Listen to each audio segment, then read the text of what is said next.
The hidden truth, Paul, Josephus, and the Flavian creation of Jesus. History is written by the victors.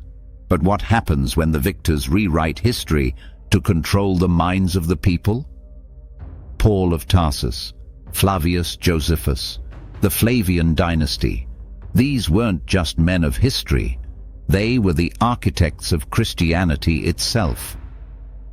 What if the Jesus you know wasn't a divine savior, but a Roman creation, carefully crafted to pacify the masses? Welcome to Baldys Thoughts, where we uncover the truths they never wanted you to question. Open your mind, and let's get into it.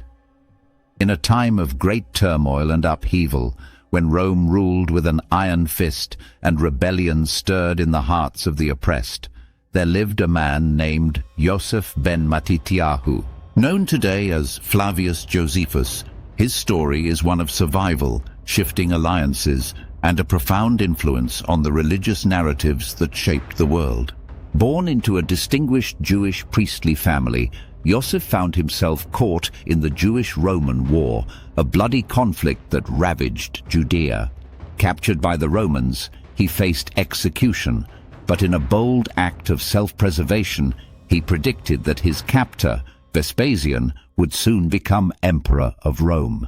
When this prophecy came true, Yosef was not only spared, but also granted high status within Roman society, adopting the name Flavius Josephus in honor of his new patrons. But before the Flavians seized the opportunity to reshape Jewish messianic expectations into an empire-serving theology, another figure laid the groundwork: Paul of Tarsus.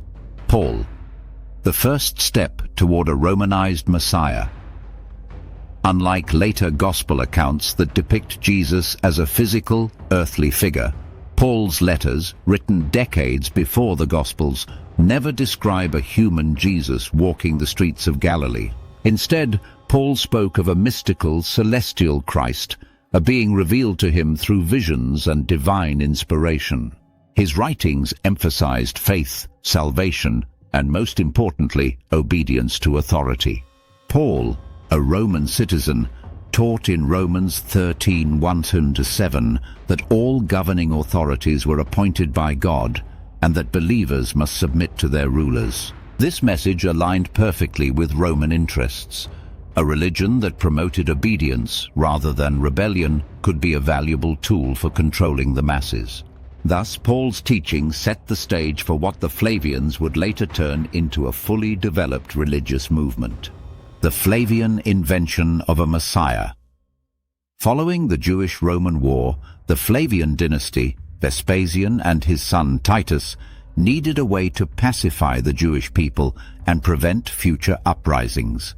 Military conquest alone was not enough. They needed a psychological and spiritual conquest. This is where Josephus came in. Having switched allegiances to Rome, he was tasked with chronicling Jewish history in a way that served the empire. He was uniquely positioned to influence the perception of Jewish prophecy and historical narratives. Thus began the crafting of a new kind of Messiah, one very different from the revolutionary figures who had led rebellions against Rome.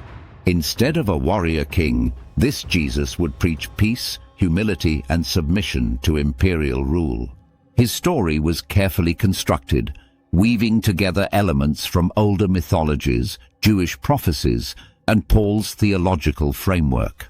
Rather than an earthly king reclaiming Judea, this Jesus was a spiritual ruler of an unseen kingdom, one that required no army, no revolt, only faith and obedience. The missing evidence: where was Jesus? The most glaring issue in the traditional story of Jesus is the lack of contemporary historical records. If Jesus had truly performed miracles, gained a massive following, and defied Roman rule, he would have been mentioned extensively in the records of the time, yet he was not. Instead, the first historical mentions of Jesus appeared decades later, mainly in the works of Josephus and later Roman historians. The infamous passage in Josephus's Antiquities of the Jews known as the Testimonium Flavianum, which speaks of Jesus, is widely believed to have been tampered with or even outright forged by later Christian scribes. The purpose of the Roman Messiah. The creation of this peaceful, non-rebellious Messiah served multiple purposes. It redirected Jewish messianic hopes away from violent revolution and toward a heavenly kingdom, neutralizing potential uprisings. It made Christianity palatable to Rome, ensuring that believers would obey their rulers rather than fight them. It allowed Rome to control the religious narrative rather than fight against it. By merging Paul's theology, Josephus's historical influence, and the Flavian political agenda, a powerful tool was created: Christianity, a faith built not on historical events but on imperial necessity. A truth, waiting to be understood.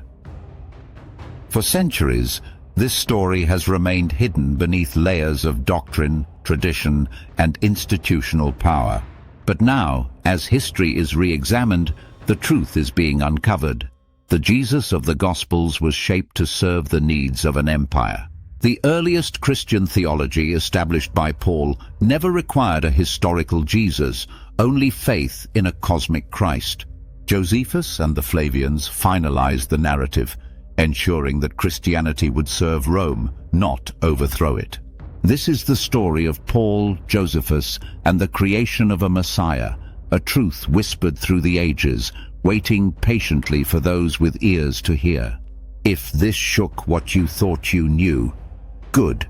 That means you're waking up. Flavius Josephus, Paul of Tarsus, the Flavian Emperors, the men behind the Messiah. This isn't just history, it's a blueprint for control that still shapes the world today. They've hidden this truth for centuries, but you don't have to stay in the dark. Read, research, question everything.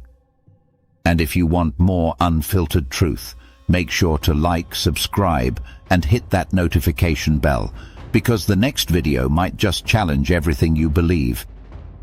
This is Baldys Thoughts, and I'll catch you on the next one.